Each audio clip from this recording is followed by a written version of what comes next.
I'm Adeline Atlas, 11 times published author, and this is the Mirror series, where we explore the mirror not just as a household object or mystical metaphor, but as a sacred technology used across civilizations to contact, decode, and transform non-physical information.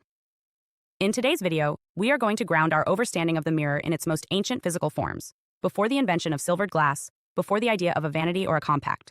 Back when humans first discovered that reflection was not just a curiosity, but a tool. The earliest mirrors were not made of glass. In fact, glass as a mirror surface is a relatively recent development in human history. The first mirrors were naturally occurring or manually polished stones: obsidian, hematite, copper, bronze, and eventually highly reflective metals. But long before these became standardized materials, humans recognized that any reflective surface had the potential to show not only the face, but the soul. And perhaps more importantly, that reflection could behave differently depending on who was doing the looking.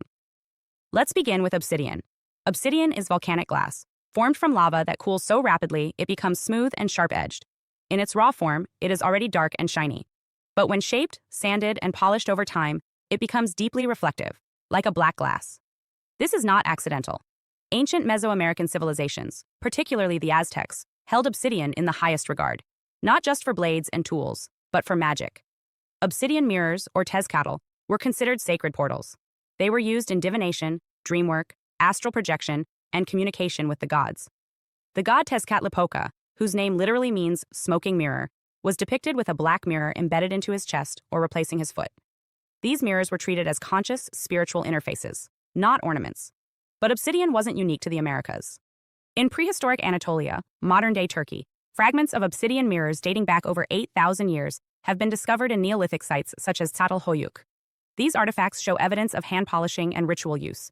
In both Mesoamerican and Near Eastern cultures, obsidian wasn't used for grooming. It wasn't for checking hair or adjusting clothing. It was ceremonial. The dark, depthless surface of the stone was understood to absorb and reveal. It held memory. It distorted time.